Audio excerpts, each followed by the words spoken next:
तुम्हाला सरकारचा आधार आहे, तुम्हाला आमचा आधार आहे. आम्ही इथं काही विटी दंडू गोट्या पतंग उडवायला आलेलो नाही. आम्ही इथं काम करतात, मला काम करायला आवडतं. मी सकाळी फार म्हणजे मी हेलिकॉप्टरने येणार होतो, पण मी सतीशला आणि विक्रमला सांगितलं की आपण सकाळी 6ला निघू. 7:30ला बरोबर राजेश्वरला रात्री फोन केला, कारण 2 दिवसाची महत्वाची मीटिंग धनंजयची दिल्लीमध्ये. बातम्या काही चालल्यात, ह्याच्याकरता गेले त्याच्याकरता. मुख्यमंत्र्यांना मला एकनाथरावांना विचारून वेगवेगळ्या महत्वाच्या अन्न नागरी पुरवठ्याच्या मीटिंग तिथं असल्या तर त्या मंत्र्याला जावं लागतं. फायनान्सच्या मीटिंग असल्या तर मला जावं लागतं. होमच्या मीटिंग असल्या तर गृहमंत्र्यांना जावं लागतं. नगरविकासच्या मीटिंग असल्या तर एकनाथरावांना जावं लागतं. पशुसंवर्धन आणि एन्व्हायरमेंट त्याच्या संदर्भातल्या मीटिंग असल्या तर पंकजाताईंना जावं लागतं. खरं तो निरोप धनंजयला मिळाला नाही. वास्तविक आज पण त्याच्या तिथं महत्वाच्या मीटिंग होत्या, कारण तेही महत्वाचं आहे. कारण दिल्लीतनं पैसा जास्तीत जास्त आपल्या राज्याला कसा मिळेल, मनरेगाचा असेल. इथं विहिरी पण अशा काही महाराष्ट्रातल्या तक्रारी आहेत की दादा विहिरी नसतानाच पैसे उचलले जातात. इथल्या नाही, बाहेरच्या तक्रारी आहेत. अशा इथं होऊ नये. जर कोणाची काही कल्पना असेल तर हे किंवा जुनीच विहीर दाखवायची, पैसे उचलायचे, असं दुसरीकडे होतं, इथं नाही. पण असं काही इन्शुरन्स, आपला पीक विमा, 1 रुपयात पीक विमा आहे. जमीन कुठली दाखवली जाते, आमची गायरानाची. जमीन कुठली दाखवली जाते, देवस्थानची. जमीन सरकारची, आणि त्याच्यावर पीक दुसऱ्याच, आणि पैसे तिसऱ्याच्याच अकाउंटला जातात. अशा तक्रारी महाराष्ट्रात, तुमच्याकडे नाही, महाराष्ट्रात. त्याच्यावर आपण तपासणार आहे. इथं असल्या तर इथेही तपासल्या जातील. कारण जेवढी आपण ही शिस्त लावू तेवढा तुमचा फायदा होणार आहे. तुम्ही चुकीचे वायंडे बंद केले, उद्योगपती इथं गुंतवणूक करणार आहे. तुमच्याकडं काही साईट विंडमिलच्या चांगल्या, तुमच्याकडे काही साईट सोलर पॅनल बसवण्याच्या चांगल्या, तुमच्याकडे काही साईट. आमचा प्रयत्न आहे की मुंबई बीड रेल्वे पण सुरू करता येते का, तर तुमचा मुंबईशी पण पुण्याशी पण संपर्क कसा राहील. कारण दळणवळणाचा आता मी येताना त्या रोडने आलो, धुळ्यावरून सोलापूर त्याला जाणारा रस्ता जवळपास तुमच्या भागातला झालेला आहे. आता येताना बघितलं गावामध्ये डिवायडर काही अर्धवट सोडले गेलेले. मेन कॉन्क्रीटच्या रस्त्याला साईड गटरच काढलेले नाहीये. काही ठिकाणी आता एक जेसीबी लावला तरी इथल्या येड्या बाबळी घाण काढता येईल. तुम्ही इलेक्शनला उभं राहिलं तर किती खर्च करता ते तुम्हाला माहिती. परंतु आपलं बीड शहर आहे, आपलं परळी, आपलं गेवराई आहे, आपलं आष्टी पाटोदा शिरूर आहे, आपलं माझगाव आहे, आपलं वडवणी आहे.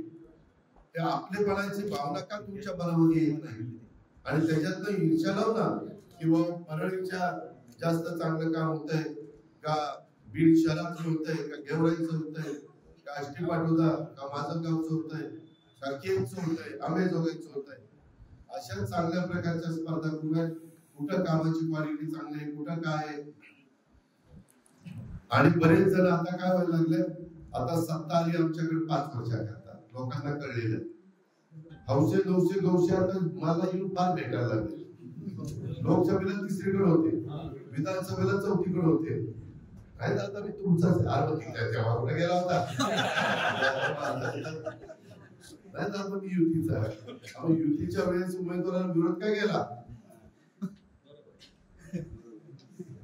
हे असं चालणार नाही. काही दिवस तुमचं वागणं बोलणं अशांचं मी बघेन. खरंच दुरुस्त होत आहेत का? कारण सरडा कसा रंग बदलतोय तशी काही एक जमात असते, सगळीकडे असते, माझ्याकडे पण आहे. ते जवळ उगवत्या सूर्याला नमस्कार करायचा. आज कुठे उगवले, इकडे नमस्कार. तसलं चालणार नाही. मी स्पष्टपणे सांगतो.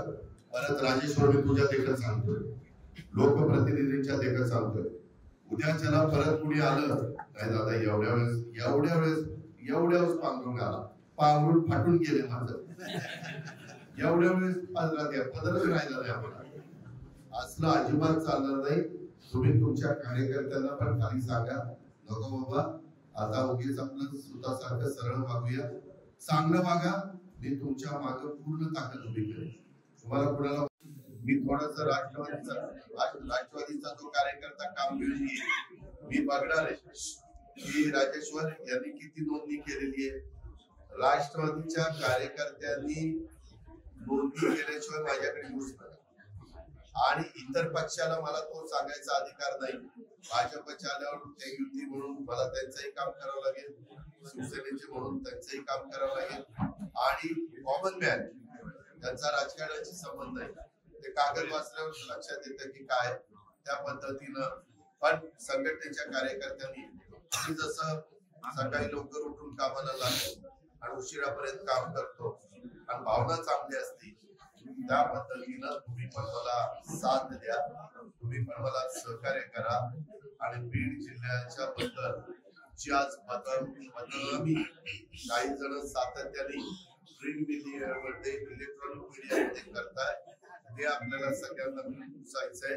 अजित पवार एकट्याने ठरवलं तर अजित पवारला ते शक्य नाही.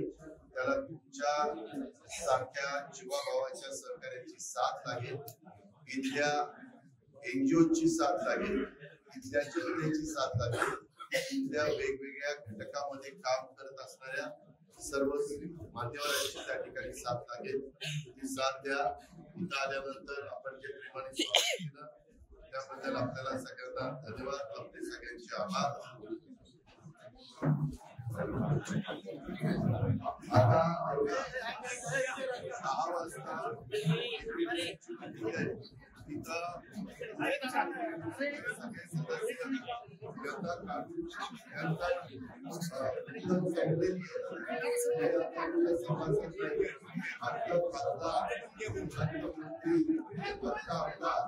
आणि संबंधित अधिकारी उपस्थित राहतील.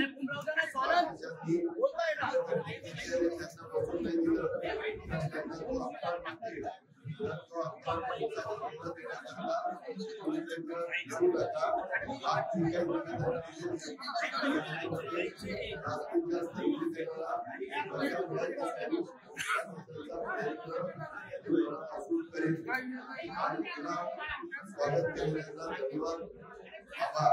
नमस्कार.